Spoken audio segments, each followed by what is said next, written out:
shortly after that, I sat with my Uncle Bobby, my great Uncle Bobby, my mom's brother. And he was very loud, always talking, loved small engine repair. If you needed your lawnmower fixed, he was out there and he's like, let me take a look. And that was his passion, right?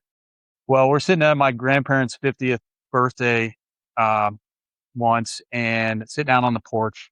And he comes out and I had this little Navy SEAL t-shirt on. And I was about 13 and he looked over at me and he goes, so your mom tells me you want to go in the service. And I was like, yeah, Uncle Bobby, I do. And he looked at me in a way I've never seen him look before. And it just changed. And he said, did she ever tell you about me? I said, no. She ever tell you I was in the Marines? No idea. She ever tell you I was in Korea? Nope. Did she tell you I was a POW? No, I had no idea. And he leaned over and looked at me and he said, don't you ever glorify war. And I remember that, here I am 20 some years later, and I still remember that. And we sat for 2.5 hours and talked about him in the Marine Corps, how he's in Korea, how his fire team got ambushed and he was captured and in POW, and the Chinese taking him up and what they did and what they weren't allowed to do. So I learned a lot from him initially of like military and service. And I start researching the SEAL teams, and I was a skinny little kid. People told me I couldn't do it. I wasn't rich enough, didn't have money. I wasn't an athlete. I wasn't strong enough. I was, all these things. And I said, well, that's what I'm going to go do. And I ended up, it worked out. You gave me goosebumps sharing that story, man. That's heavy. He's one person I look forward to when I get up to heaven. I'm going to look for him and I'm going to have a conversation. Yeah, man, that'd be an amazing conversation too. So you already kind of got life figured out. It sounds like at a young age, you know what you want to do.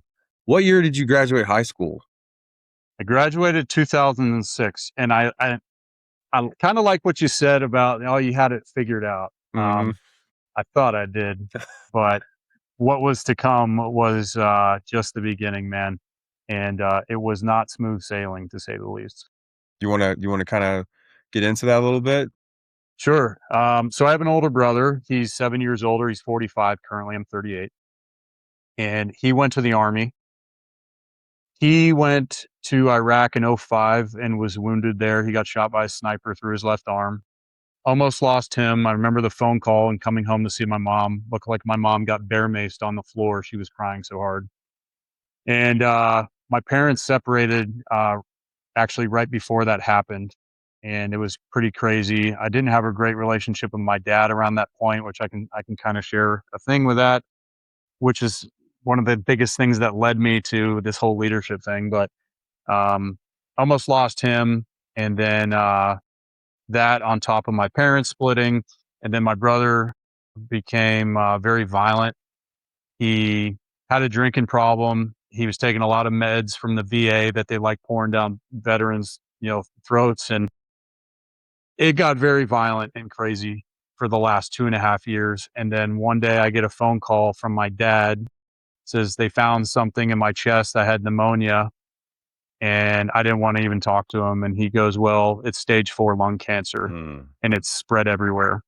That was September of 2006. He died in October, end of October of 2006. Man. And so it was quick. And I lost my dad. I lost a mentor. I lost guidance. And it became like I was the guy in the family. My brother kind of like went off and did his thing. And it was just me and my mom. And I was going to stay. And my mom reaches across the table one night and she goes, you're going to go live your dream. Go after and live your life. That he was my husband. It's my responsibility. I'll handle this. You go off and do your thing. Wow. That's strength right there, man. My That's mom incredible. is a heart of gold.